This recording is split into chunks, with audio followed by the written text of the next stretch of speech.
విశాఖ చింతాలమ్మ తల్లి దేవాలయం ముందు పందిరి వేయనీయకుండా టీడీపీ నాయకులు అడ్డుకుంటున్నారని దళితులు ఆవేదన వ్యక్తం చేస్తున్నారు. తాము దళితులమని కాబట్టే ఇలా చేస్తున్నారని వాపోయారు. విశాఖ టీడీపీ ఎమ్మెల్యే గణబాబు, మాజీ కార్పొరేటర్ సరగడం రాజశేఖర్ కలిపి తమను ఇబ్బందులకు గురి చేస్తున్నారని ఆరోపించారు. దళితులైనంత మాత్రాన తాము దేవాలయాల్లో పూజలు చేయకూడదా అని ప్రశ్నిస్తున్నారు. టీడీపీ నేతలు వ్యవహరిస్తున్న తీరుపై బీజేపీ ధార్మిక పరిషత్ నేతలు మండిపడుతున్నారు. జరుగుతున్న పరిణామాలను చూసి సిగ్గుతో తలదించుకోవాల్సి వస్తుందంటున్నారు.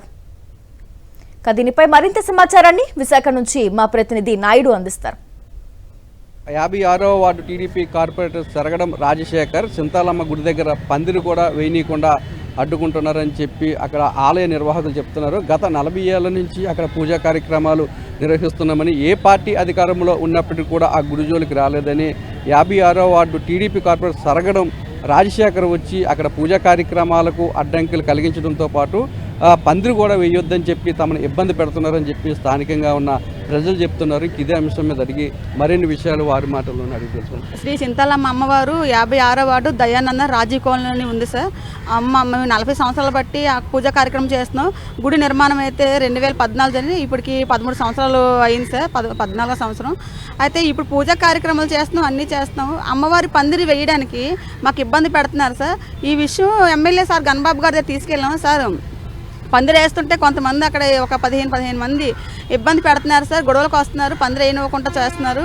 మరి మేము దళితులమని, ఎస్సీ వాళ్ళమని గుళ్ళు నడుపుతుంటే వాళ్ళకి చూడలేక మమ్మల్ని ఇబ్బంది పెడుతున్నారు. వాళ్ళు అడిగితే మా అమ్మ మీద కూడా చేయి చేసుకున్నారు సార్. చేయి చేసుకొని అమ్మకి గుండె మీద పట్టి తోసేశారు సార్. మగాళ్ళే తోసేశారు. ఈ రోజున సనాతన ధర్మం అని చెప్పేసి ఒక పక్క చెప్తున్నారు, ఒక పక్క నుంచి చూడకపోతే పాపం కింద స్థాయిలో ఉన్నటువంటి దళితులకు కానీ పేదవారికి కానీ వాళ్ళ గ్రామాల్లో నిర్మించుకున్నటువంటి గ్రామాలయాల్లో ఉన్నటువంటి దేవాలయాలపై దాడులు జరుగుతున్నాయి. సాక్షాత్తు డిప్యూటీ స్పీకరు మొన్న రీసెంట్గా చూస్తే ఆకివీడి వెళ్ళి రామాలయం దగ్గరికి వెళ్తేనే అక్కడ ఆయనకే ఎటువంటి రక్షణ లేనటువంటి వ్యవస్థ, పోలీసు వ్యవస్థ, సాక్షాత్తు ఆ డిప్యూటీ స్పీకర్ రక్షణ లేదు. మన విజయనగరంలో ఒక మహిళ ఆ దేవాలయాల్లో రాముల వారి కళ్యాణాన్ని జరిపించడానికి మాకు హక్కు లేదు, కేవలం ఒక అధికార పార్టీ రాష్ట్ర ప్రభుత్వానికి సంబంధించిన మంత్రి తాలూకు అనుచరులకు మాత్రమే ఉందని చెప్పని ఆవిడ ఒక వీడియో రిలీజ్ చేయడం అనేది జరిగింది. నిన్న కాక మొన్న చూడకపోతే ఇక్కడ ఉన్నటువంటి ఈవిడ గత కొన్ని నెలల నుంచి ఈ పోరాటం చేస్తున్నారు పేద బడుగు బలహీన వర్గాల వారు.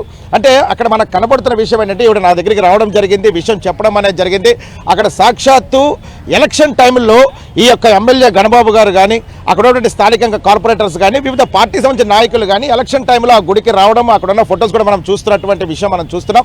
వాళ్ళు వచ్చి అమ్మవారికి మేము ఇస్తాము, అది చేస్తాము, ఇది చేస్తామని చెప్పడము, అది అయిపోయిన తర్వాత కావాలని చెప్పేసరి ఒక రాజకీయ ప్రలోభానికి, రాజకీయ వ్యవస్థకి, రాజకీయ ఏదైతే ఉందో దాన్ని ఇక్కడ సాక్షాత్తు ఆడుతున్న ఇప్పటికైనా డ్రామాలను కట్టిపెట్టి చింతాలమ్మ తల్లి గుడి దగ్గర యథావిధిగా పందిరి వేసుకునేందుకు అవకాశం కల్పించాలని, యథావిధిగా ఎప్పట్లాగే చింతాలమ్మ తల్లి వారికి పూజా కార్యక్రమాలు జరిగేలా చూడాలని చెప్పి డిమాండ్ చేస్తున్నారు. కెమెరామెన్ శంకర్తో నాయుడు, విశాఖపట్నం.